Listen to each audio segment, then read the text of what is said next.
लखेश्वर महिला महाविद्यालय प्रतिष्ठा दिवस पालित।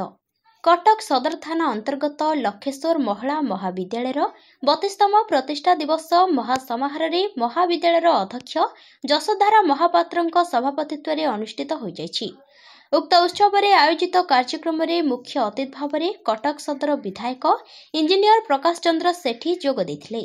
अध्यापिका अनुसया आचार्य महाविद्यालय वार्षिक विवरणी पाठ करने सह अतिथि मानक परिचय प्रदान करथिले।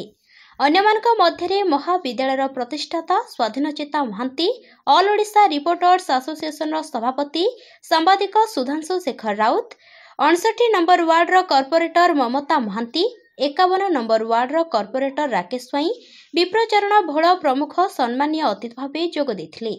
उक्त प्रतिष्ठा दिवस कार्यक्रम को महाविद्यालय समस्त अध्यापिका और कर्मचारी माने परिचालना करथिले। प्रदीप्त कुमार दास का रिपोर्ट, जयदेव न्यूज।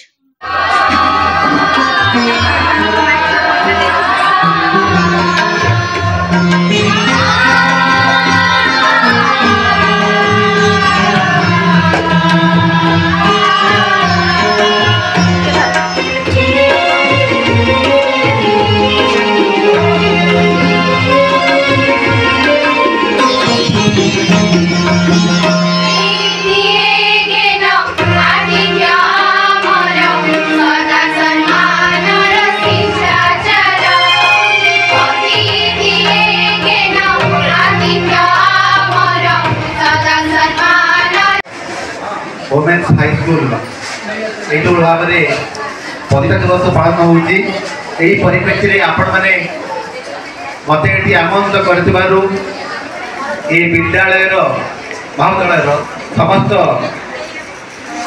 शिक्षक शिक्षयित्री एवं विशेषकर प्रिंसिपाल महोदय स्कूल जो लखेश्वर महाविद्यालय उच्च विद्यालय जो स्टार्ट होता महिला मानक आमर जो एम थिला प्रथम एम थिला ए अंचल पिला माने किपरि एजुकेट हेबे खाली एजुकेट